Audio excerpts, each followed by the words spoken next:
Right. Telangana భవన్లో మాజీ మంత్రి శాసనసభ్యుడు జగదీశ్వర్ రెడ్డి మాట్లాడుతున్నారు. ఇప్పుడు ఆ లైవ్ చూద్దాం.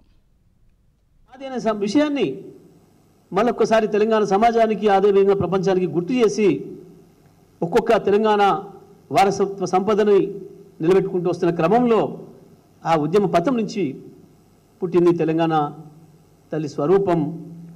ఒక అద్భుతమైన పద్ధతుల్లో ఉండాలని, తల్లి ఎప్పుడు మనం కీర్తించే పద్ధతిలో ఉండాలి, కనిపిస్తే దండం పెట్టే పద్ధతిలో ఉండాలి, వేరే ఆలోచనలు రాకుండా ఉండాలని చెప్పే ఎక్కడనైనా తప్పకుండా దేవతామూర్తుల్ని మామూలు మనుషుల కంటే భిన్నంగా చూపిస్తారు. అందుకే ఏ దేవతా మూర్తి అయినా, ఏ దేవతా స్వరూపమైనా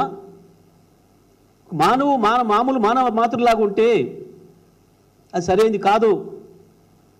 తప్పకుండా, ఎందుకంటే మనకు జన్మనిచ్చేది కన్న తల్లి అయినా ఈ నేల తల్లి ప్రధానం. ఈ నేల తల్లి ఇచ్చిన అవకాశాలతోనే మన తల్లి కూడా పుట్టింది.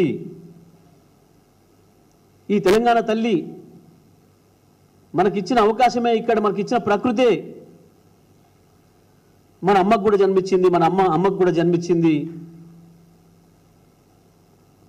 మన అన్ని జన్మలకు కారణం, మన జన్మతో పాటు మన అమ్మ జన్మకు కారణం కూడా ఈ నేల తల్లి కాబట్టి, ఈ తెలంగాణ తల్లి కాబట్టి ఆ తల్లి సర్వోన్నతంగా ఉండాలని చెప్పే అటువంటి రూపాన్ని ఏర్పాటు చేసుకున్నది. మనమే కాదు, ఎవరైనా సరే ఈ ప్రపంచంలో తనకు జన్మనిచ్చిన భూతల్లిని, భూదేవిని, భూమాతను స్మరించుకోవాలనుకుంటే, చూసుకోవాలనుకుంటే అంత గొప్పగానే చూసుకుంటాడు ఎవడైనా నిజంగా ప్రేమ ఉన్నవాడు ఆ తల్లి పైన. ఆ పద్ధతుల్లో ఆ ఉద్యమ సందర్భంలో ఆ ఉద్యమం సృష్టించుకున్న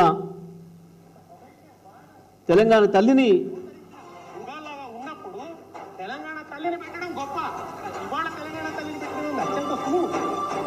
కానీ ఒక సమైక్యవాదం 1000 పడగల నాగుపామై నిలబడ్డప్పుడు దానికి అడ్డం నిలబడి బంజారా హిల్స్ లో తెలంగాణ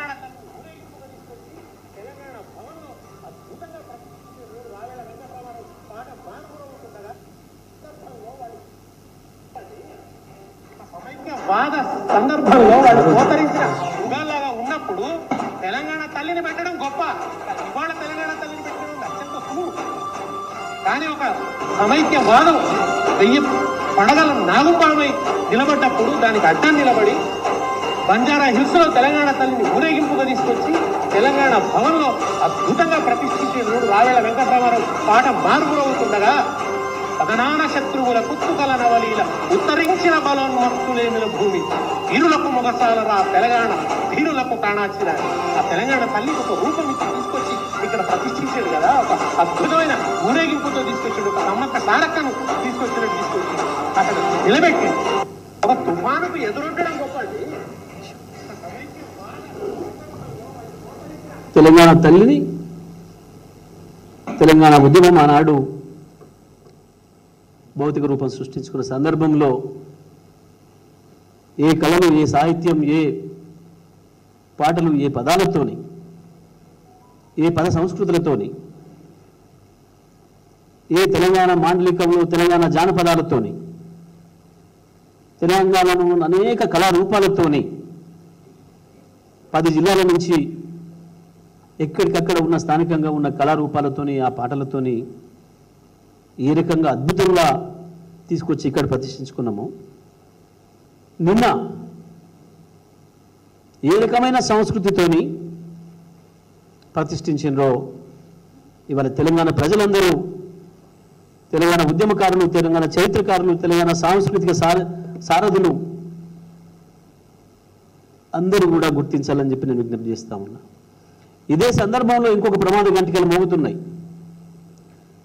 తెలంగాణ ఉద్యమం సాగుతున్న నాడు, ఈ తెలంగాణ తల్లిని ప్రతిష్ఠించుకుంటున్నాడు ఎవరైతే తుపాకీ పట్టుకొని ఎవడరా తెలంగాణ తల్లి బిడ్డలు కాల్చిస్తా అని చెప్పి తెలంగాణ ఉద్యమం మీద గుర్కొచ్చిండో, ఇవాళ మళ్ళీ